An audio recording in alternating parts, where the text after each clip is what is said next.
We're joined now in studio for an exclusive interview by President Trump's new White House Chief of Staff, Reince Priebus. Reince, welcome back to Fox News Sunday. Good morning, Chris. I want to start with Sean Spicer's extraordinary press briefing late yesterday afternoon, where he excoriated reporters for their stories about the relative crowd size at the Trump inauguration and said they should instead be talking about Democratic delays to the confirmation of Trump nominees. Here he is. That's what you guys should be writing and covering. That this, instead of sowing division about tweets and false narratives, the president is committed to unifying our country, and that was the focus of his inaugural address. This kind of dishonesty in the media, the challenging that bringing about our nation together is making it more difficult.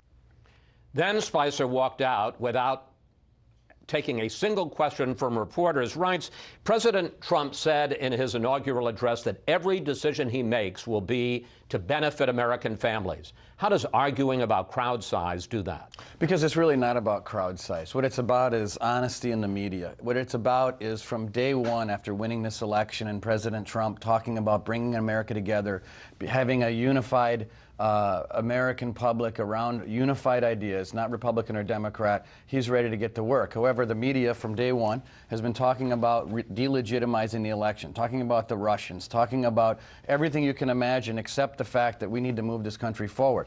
Now, we get done with the inauguration. First thing out of the media is that President Trump removed the bust of Martin Luther King Jr. out of the Oval Office. This is an explosive accusation, which could have had incredible ramifications given the history of the press on this subject matter. Turns out that it was completely false. I walked back into the Oval Office, saw the MLK bust there, and what did the media say? The media said, oh, our bad, someone was standing in front of the bust, we didn't see it. Can you imagine tweeting that President Trump removed the MLK bust? So that's the first day, day one. Not even, I mean, day like hour 3. Then the next day, they put a picture, it was a big story, before the speech actually began, showing all of this white space. Wasn't true. The New York Times then put a picture in the middle section showing the fact that the entire mall was completely full. The point is not the crowd size. The point is the attacks and the attempt to delegitimize this president in one day. And we're not going to sit around and take it. Sean's been doing press briefings every single day. This was a press... this is his first one at the White House podium. Press update. His first official press briefing for Q&A, and the press can ask him a million questions, is going to be on Monday. You talk about honesty and say that this was about honesty. Well, there's another issue here, though, Reince, and that is the president's honesty, because two things that he said yesterday were just flat wrong, and I want to talk about them. First, crowd size. I'm going to put up, take a look at these pictures. We got monitors here. There's another picture. Let's take a look at those pictures. On the left, you've got the Obama inaugural crowd. On the right, you've got the Trump inaugural crowd. Which one is bigger? Listen, you're also not saying that picture was taken before he was even speaking. I mean, I can take a picture of the mall. I was there in the mall. I mean, let me say, first of all, I think this is a ridiculous conversation. Right. But there were huge areas. He said that there were crowds all the way to the Washington Monument. There was. Right? I was sitting there. Yes, there was. I was sitting there looking. Look, I mean, okay. You know what? Put up the picture again. This is, folks. Put up the picture again. again. You can keep putting the picture up, but I can take a picture. Look, wait a second. I can take an aerial picture right now, Chris. And I can say, look at the difference. If you're not comparing apples to apples, it doesn't matter. I'm telling you that there were huge okay, you can keep telling me what you want to tell me. All right, the point is that instead of talking about the substance of what President Trump you're the ones who did it. said. He could have given no, wait a minute. He could have given a news conference yesterday, talked about the agenda, talked about the signing, the executive actions he's going to sign, his legislative agenda. He talks about crowd size. Let me ask you about one other. Wait a minute. Let's back up. We didn't tweet out that MLK Jr.'s bust was removed from the Oval Office. We didn't. The reporter made a mistake. Wait a minute. The reporter made a mistake. He apologized, and Spicer sent him a tweet back saying, "Apology accepted." Right. So these are the mistakes that are made. A reporter shoots first, aims later. I think the magnitude. Are you saying there's a conspiracy here? I'm saying there's an obsession by the media to delegitimize this president. And we are not going to sit around and let it happen. We are going to fight back tooth and nail every day and twice on Sunday. Okay, let me talk about another thing. Mr. Trump said at the CIA that talk of a feud between him and the intelligence community was a media invention. Reince, it was Donald Trump at his news conference in New York who compared what the leaking of the Russia dossier, said it was the intelligence community who had done it, it was a disgrace, and compared it to Nazi Germany. That was not a media invention. We don't know who leaked the document, Chris. But wait a minute, that's beside the point. Mr. Trump said, compared it to Nazi Germany. Listen, someone leaked the document. Someone leaked the document. And you don't know if it wasn't someone in the intelligence community, but some bad actor. The point is this. One bad actor in the intelligence community doesn't taint President Trump's view of the entire intelligence community. I was there yesterday. I'm telling you, it was a love fest if you were in the room. These are men and women that President Trump loves and respects. And the reason he went there first was to tell them, I don't want you to believe the media that I don't respect you all as intelligence officers and heroes. It's not the media, it's what he said. Because there has been a created, no, but it's also an obsession. I mean, the fact is, we didn't leak the document. That Russian document. You don't know totally that the false. intelligence community did. Mr. And you Trump don't know that they didn't. I know, but the point is, it was Mr. Trump who compared it to Nazi Germany. Well, listen. What is it? I mean, if you have confidential, top secret information being leaked to the public, not you Nazi tell me. Germany. Well, it's something that's pretty rotten. And I think we agree can. with that. Okay, well, good. Okay. And the other thing I'd say is that speech yesterday at the CIA, this obsession over what he said in front of the memorial wall, what he's trying to explain to the folks there, but I'll tell you what, these were people who, after we got done with these meetings, it was very clear to the president that they wanted to do their job. They're ready to go, but something's holding them back. What do you think of John Brennan calling it a despicable display? I think that John Brennan has a lot of things that he should answer for in regard to these leaked documents. I find the whole thing despicable. I think that it's unprofessional. I think perhaps he's bitter. He was replaced the day before. He was not asked to hold over like Clapper was. I don't know what's in his head. But what I do know is that the president wanted to make clear to the folks in that room, and I want to make this clear for everyone why we talked about the things we talked about, is he wanted to say, look, what I went through the last 2 days with the MLK bust, the attack on the crowd size instead of the substance of what I was talking about, is in the same way what you've been hearing about me in the intelligence community. Don't believe it. I love you. I want to work with you, and we're going to be a great team. All right, let's move forward. Hundreds of thousands of people, mostly women, marched on Washington yesterday and across the country to protest Trump policy. Here's a taste of that. The platform of hate and division assumed power yesterday. But the president is not America. Do not try to divide us. If you force Muslims to register, we will all register as Muslims. Now, President Trump's Twitter was alive and awake at 7:47 this morning.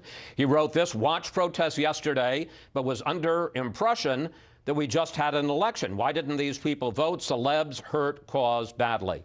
First of all, what is his reaction to the fact that so many people, maybe 1 million people, marched across the country and expressed real concern that he's going to roll back women's rights? Well, first of all, I can tell you President Trump wants to be president for all people, including every one of those marchers yesterday. And I think over time, I think many of those people are going to be very proud of this president. But secondly, it's no different than what happened right after the election. I mean, there's the same marchers that showed up on Fifth Avenue in Manhattan. And the last thing is, in regard to some of these folks from Hollywood and elsewhere, I mean, some of the things that were said yesterday, and I'm not going to give the person any credit, but one of the actors said that, or one of the singers said she wanted to blow up the White House. I mean, can you imagine saying that about President Obama? It was terrible. Or that, this person's doesn't represent America? He sure does. And the American people are looking for someone that is going to be their voice in the White House, not another plasticized Washington predictable politician. That's why President Trump is there, because people wanted someone that was genuine, with a pure heart, that is going to make the difference. And yes, be authentic and real, which this town isn't used to. Let's turn to what he's going to actually be doing this week. Monday, he says, is his first full day of work, although he's already done quite a lot already. What do you know what executive actions he's going to sign tomorrow and this week? And specifically, is he going to undo DACA, the Obama executive action that deferred deportation for the 700,000 so-called dreamers who were brought into this country illegally as children? Well, on the last one, I think we're going to work with House and Senate leadership as well to get a long-term solution on that issue. But so he won't undo DACA until he... I'm not going to make any commitments today, but I obviously foreshadow there a little bit. But I think this week we're going to talk about trade. I think we're going to talk about that a little bit more tomorrow. I think we're going to talk about immigration this week, and we're going to have a time of national security, a conversation about that, obviously with General Mattis. Will he undo some of the Obama executive orders? I think you're going to see more of that coming, perhaps this week, executive orders on those three topics. Thursday, we're expecting to make an appearance at the Senate and House Leadership Conference in Philadelphia. So it's going to be a full week, and this president is going to work hard. I mean, I've never seen anyone work harder and have more energy than this president. President Trump also has an extraordinarily ambitious legislative agenda. Just want to put some of it up. From Obamacare to tax reform to building a wall to infrastructure. Curious, because one of the things that the president made clear in his inaugural address was that he was going to take the hide off the Washington establishment. Here's a clip. Their victories have not been your victories. Their triumphs have not been your triumphs. And while they celebrated in our nation's capital, there was little to celebrate for struggling families all across our land. But Reince, those folks on the platform are exactly the people he needs, congressional leaders, to pass his agenda. So how is he going to work with folks who he has just accused of having celebrated, done well for themselves, but have forgotten millions of Americans? Well, I think that some of those folks, especially the majority in the House and the Senate, feel the same way, that they can't get their agenda done. They're blocked. But look what's happening with our cabinet. I mean, you have Mike Pompeo. You have people that we need for the security of this country that are sitting around languishing in the Senate because we can't get unanimous consent. I mean, we have 2 cabinet picks that have been sent through. It's a shameful situation that's happening in the Senate, and Senator Schumer should do something about it. But the fact is, when he talked about the establishment in D.C. that's forgotten Americans, is he just talking about Democrats? No, he's not. He's talking about a number of people, just enough of people here in Washington that block real things from getting done. But it's not going to be that way anymore because we have a majority in the House and the Senate. We have the tool called reconciliation. We can get a lot of things done on Obamacare and repeal and replace, both through reconciliation and through Tom Price and the Secretary of Health and Human Services. We have tax reform that we finally can get through. And working with Paul Ryan and leadership and the team that President Trump has put together has given us a formula to finally get big things done in this country. Finally, give us a little color. How is President Trump adjusting to the White House? What were his first moments like in the Oval Office? I think it's pretty inspiring. I think when he walked in, I think it's something that's enormous. And I think the weight of that enormity was felt by him. He's still the same person, remarkably very consistent. But I certainly think the feeling of being president, walking in that Oval Office, was something that him, obviously, but everyone that walked through there felt the responsibility to this country and the people that put him there. He knows it, and it's in his heart, and I can promise you he wants to make people proud. Reince, thank you. Thanks for your time on this very busy weekend, and we'll be busy just trying to keep up with all that you guys are doing at the White House. You bet. Thank you, Chris. Thank you.